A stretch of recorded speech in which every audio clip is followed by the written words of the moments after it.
Scarborough Shoal is a small, roughly triangular ring of reefs and rocks in the South China Sea, approximately 130 nautical miles west of the Philippine island of Luzon.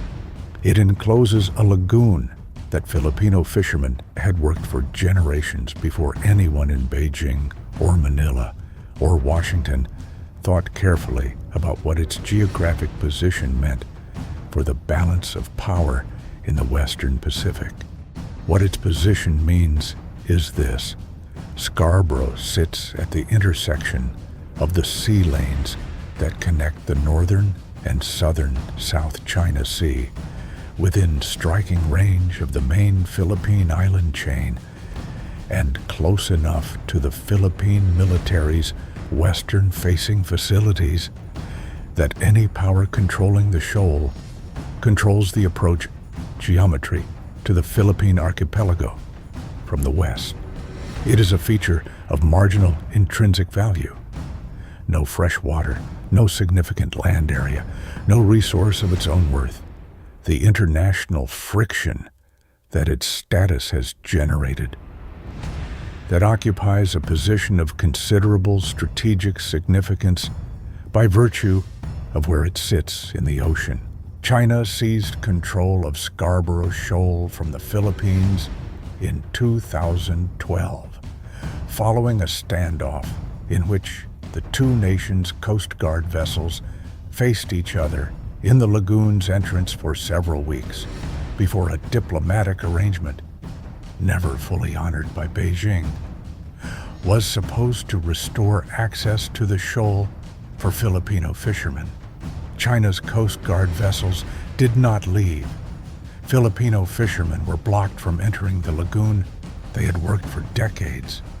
The International Arbitral Tribunal that ruled in 2016 that China's claims to Scarborough and to most of the South China Sea had no legal basis under international law was ignored by Beijing, with the same consistent dismissal that had characterized China's response to every international legal challenge to its South China Sea posture.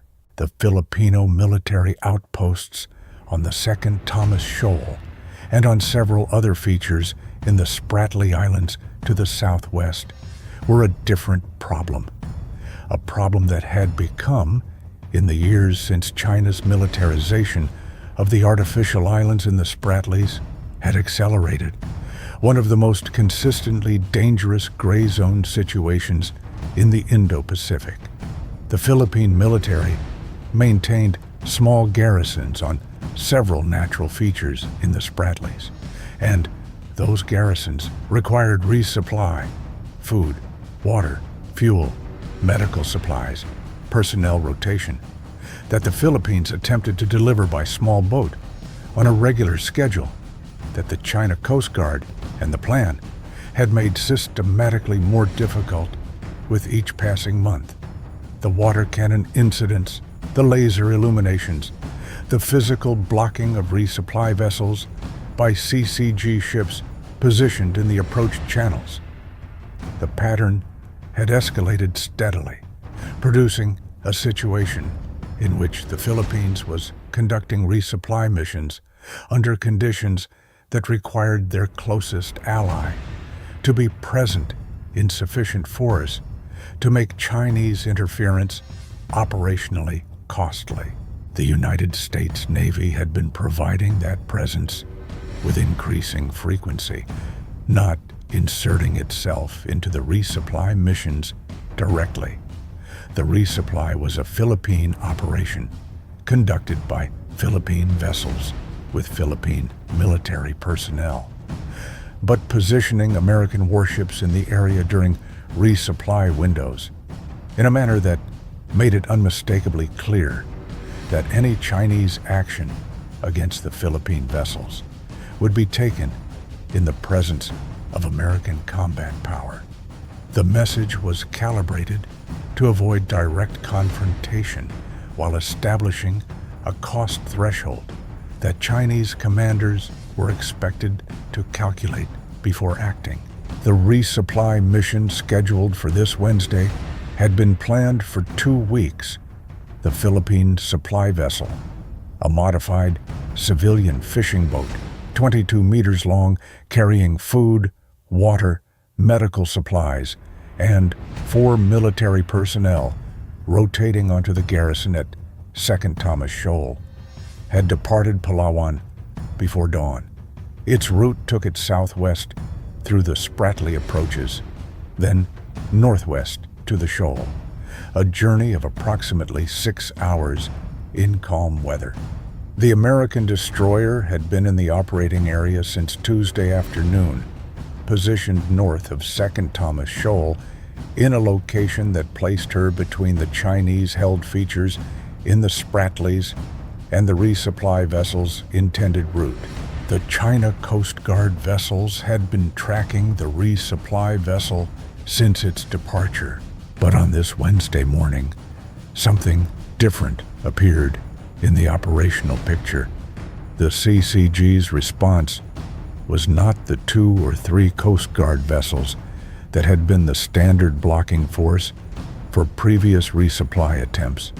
The picture building on the destroyer's radar and on the E-2D Hawkeye's downlink from the carrier strike group operating to the east showed a larger formation.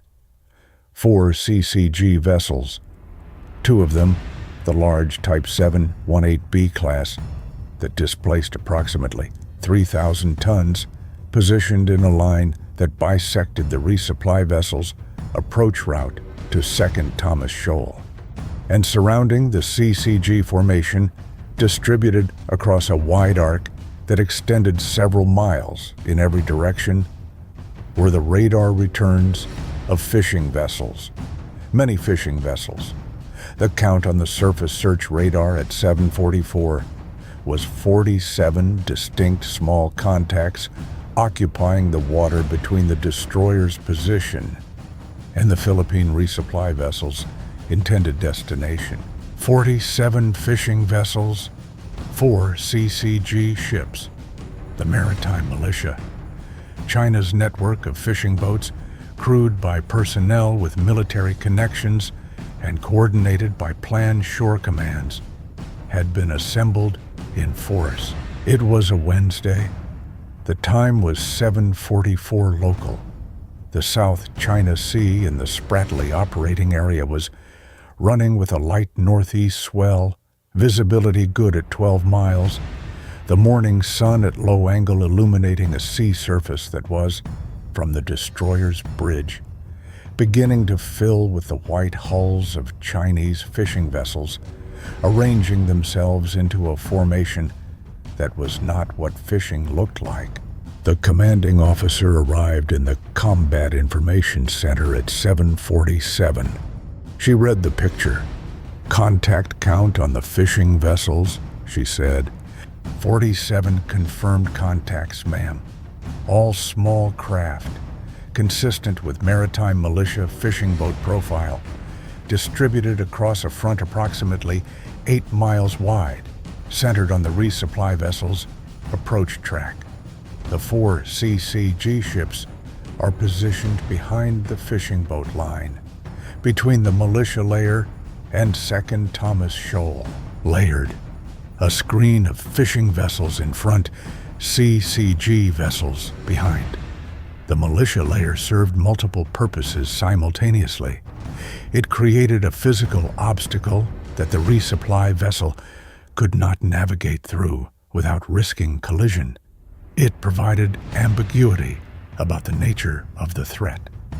These were technically civilian fishing vessels, and any aggressive action against them carried diplomatic and legal consequences that were completely different from an action against a CCG or planned vessel. And it created a visual and political picture in which China was the passive bystander watching a dangerous situation develop among civilian fishermen, rather than the active party creating the obstruction. The geometry was designed to put the Philippines and their American partner in the position of either turning back or being the party that initiated contact. "Status of the Philippine resupply vessel?" the captain asked. "Continuing on course towards Second Thomas Shoal, ma'am. Range from the militia line approximately 9 miles. Speed 8 knots. They can see the formation. Their bridge has been on radio with the Palawan Command for the past 15 minutes. ESM on the CCG vessels," she said, "and surface search active on all 4 CCG ships. No fire control emissions. Internal communications consistent with coordination under shore direction from Subi Reef." Subi Reef, one of the artificial islands China had built in the Spratlys, now equipped with a military-grade harbor, an airfield capable of operating fighters and maritime patrol aircraft, and a command and control infrastructure that had transformed it from a submerged reef into a forward operating base. The CCG formation in front of her was not acting independently. It was an instrument of a decision made at Subi Reef, which was itself an instrument of decisions made in Beijing about how much pressure to apply to Philippine resupply operations today. The captain made her first decision at 7:52. "We are going to close the distance to the Philippine resupply vessel and establish an escort position, not between the militia and the resupply vessel, alongside the resupply vessel. Same course, same speed. We will be in company for the remainder of the transit." The destroyer came to course southwest at 7:54 and began closing the distance to the Philippine vessel at 18 knots. At 18 knots versus 8 knots for the resupply boat, she would be alongside in approximately 22 minutes. At 7:58, the E-2D Hawkeye downlink updated the picture. The fishing vessel formation had adjusted. Several of the militia boats on the northern edge of the formation had shifted course to open a corridor, a gap in the fishing boat line that was just wide enough for a single vessel to transit, not wide enough for 2 vessels abeam of each other. The corridor was designed for 1. The captain studied the update. The corridor was an invitation and a limitation. Transit alone as a single vessel, except the ambiguity of the militia formation, or do not transit at all. "Maintain course," she said. "I want the MH-60R airborne. Position it over the Philippine resupply vessel. Everything the helicopter sees goes to the data link. Every militia boat, every CCG ship, every movement, all of it recorded in real time." The MH-60R was airborne at 8:03, climbing to 1,500 feet and moving southwest toward the Philippine vessel. Within 8 minutes, the helicopter was overhead, its FLIR scanning the formation picture from above, its data link feeding the visual confirmation of what the radar had been showing. 47 Chinese fishing vessels arranged in a pattern that no natural fishing activity would produce.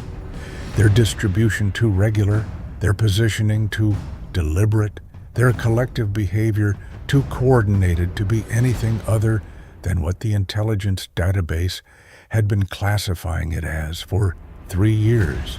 The destroyer reached the Philippine resupply vessel at 8:17 and established an escort position alongside her, 200 meters to the vessel's port beam, matching her course and speed, the destroyer's hull and her weapons and her radar systems now visibly and undeniably in company with the Philippine mission.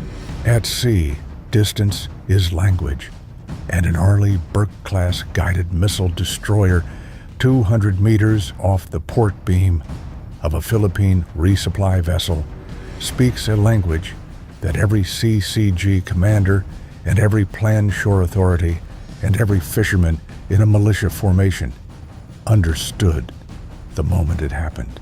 The captain transmitted on Channel 16 and on the international maritime frequencies monitored by the CCG at 8:19.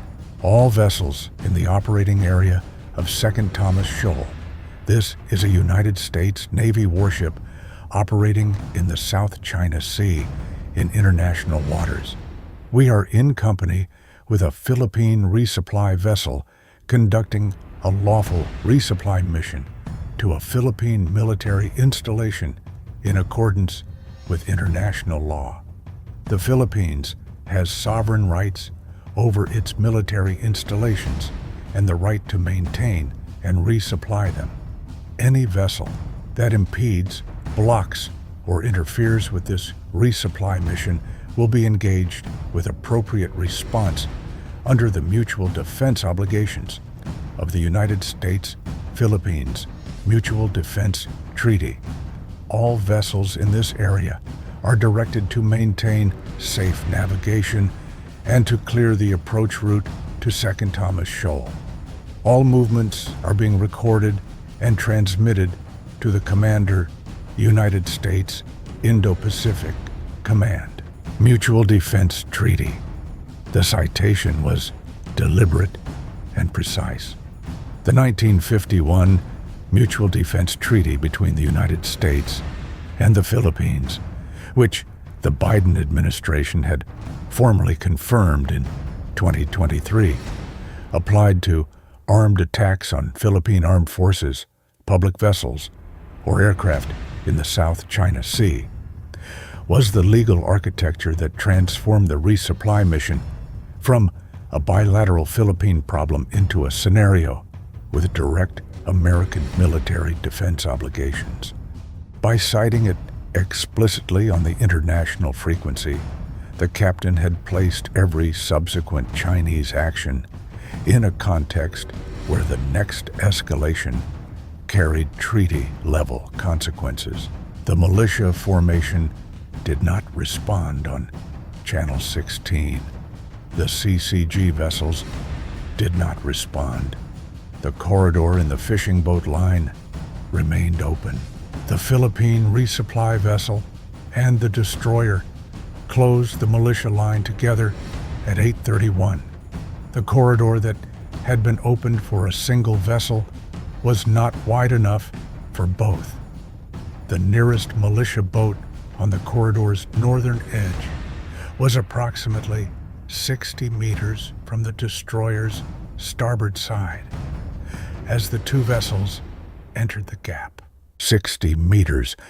The militia boat's crew was visible on deck, not fishermen preparing gear, but people standing, watching, their boat holding its position with the kind of steady engine management that kept it exactly where it was, rather than drifting with the current.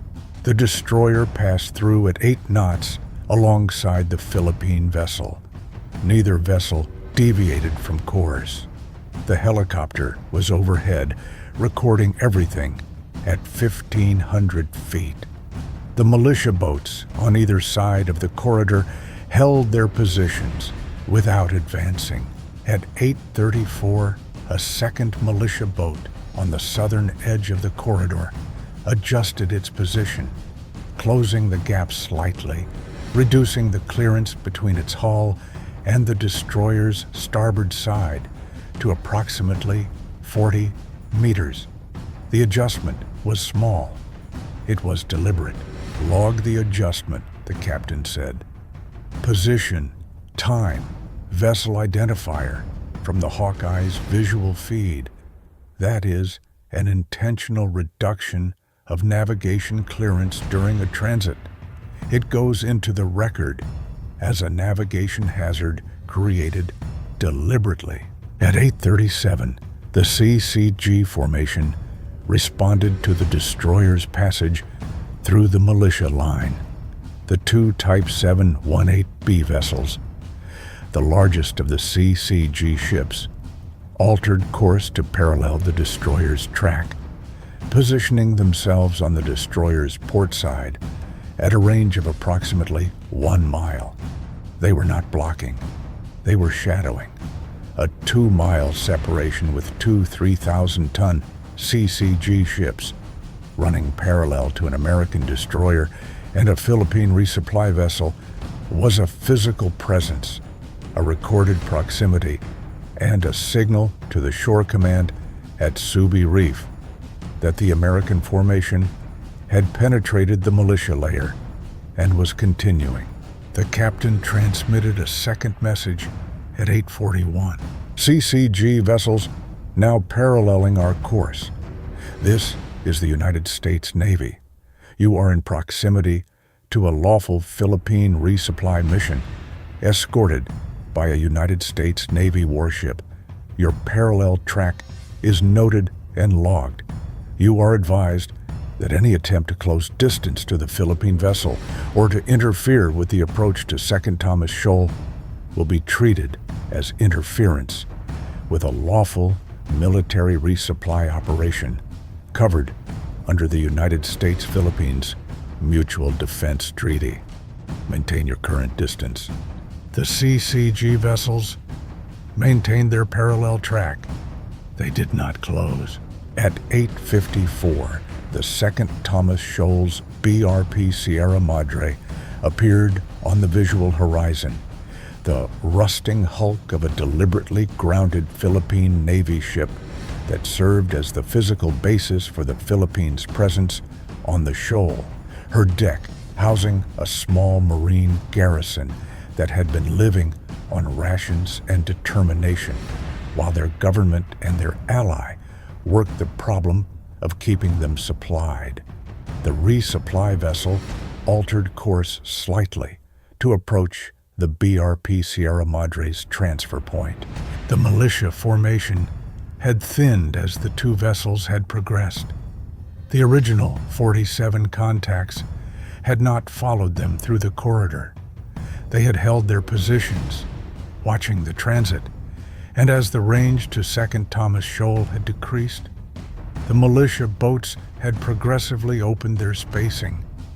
Their formation's southern elements now scattered across a much wider area than the tightly organized line that had faced them at 7:44. The geometry had dissolved, not because the militia had given up, because the presence of the American destroyer alongside the Philippine vessel had removed the operational basis for the militia's position.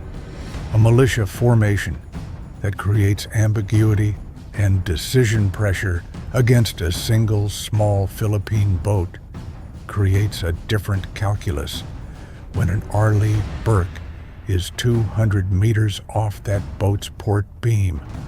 The ambiguity does not survive the presence. The Philippine resupply vessel completed its transfer to the BRP Sierra Madre at 9:41. Supplies offloaded, personnel rotated, the garrison's physical needs met for another supply cycle. The process took 47 minutes. The destroyer held her escort position throughout, her systems active, her helicopter overhead. The CCG vessel's parallel track now at 3 miles and no longer converging. At 9:48, the CCG formation altered course to the northwest, back toward their support anchorage near Subi Reef. The militia contacts were dispersing, not in any organized withdrawal, just the gradual spread of boats that had lost their operational coherence when the mission they had been assembled to obstruct had completed. The captain ordered the reconstruction package at 9:53. Full timeline from the initial contact count at 0744, the militia formation geometry. 47 contacts, their distribution across the approach track, the corridor that opened at 0758, Our escort position establishment at 0817 alongside the Philippine vessel, the transit through the militia corridor, the corridor width, the 60-meter clearance on the northern edge, the deliberate reduction to 40 meters on the southern edge at 0834, the CCG parallel track from 0837 and their distance management, the 2 Channel 16 transmissions with full text and timestamps, including both mutual defense treaty citations. She looked at the intelligence officer. The militia assembly. 47 boats pre-positioned before the resupply vessel departed Palawan. These boats were in their positions before the Philippine vessel was in range of their radar. That means the assembly was ordered in advance based on intelligence about the resupply schedule. That scheduling intelligence, how China knew the window and pre-positioned the militia to meet it, is a priority collection requirement. The report goes to Indo-Pacific Command's Intelligence Directorate today. She looked at the communications officer. And to Manila. The Philippine military needs the full account of what the CCG and militia formation attempted, including the deliberate corridor narrowing at 0834. Their Coast Guard and their legal team need the documented record for their own diplomatic and international legal channels. We support their case, and their case needs our data. She set down her notes. The garrison has their supplies. The BRP Sierra Madre has her rotation. The mission is complete. She paused at the CIC doorway, and the strait to Second Thomas Shoal is open. What had been accomplished on this Wednesday in the South China Sea was the defeat of a gray zone blocking operation that had been assembled with genuine operational sophistication. 47 maritime militia vessels creating a layered ambiguity screen in front of 4 CCG ships in a formation designed to confront a Philippine resupply mission, with a choice between turning back and navigating through a civilian-appearing obstacle under conditions that the Chinese side controlled. The operation had failed because the destroyer had established an escort position alongside the Philippine vessel before the militia line was reached, because the Mutual Defense Treaty had been cited explicitly on the international frequency at the moment that mattered, and because the combination of American combat power 200 meters off the port beam and a MH-60R helicopter recording every boat's position and every CCG ship's course had removed the operational ambiguity that the entire formation had been designed to exploit. Gray zone warfare depends on ambiguity, on the defending party being uncertain about what it faces, and uncertain whether its response will be seen as proportional. The destroyer removed all 3 uncertainties simultaneously. The Hawkeye and the helicopter removed the ambiguity about the formation. The Mutual Defense Treaty citation removed the ambiguity about legal authority. And the escort posture established a proportional response that was physically present and legally unassailable. The militia and CCG had assembled an impressive instrument of pressure. It encountered a response that understood its design and completed the mission it had been assembled to prevent. The garrison was resupplied.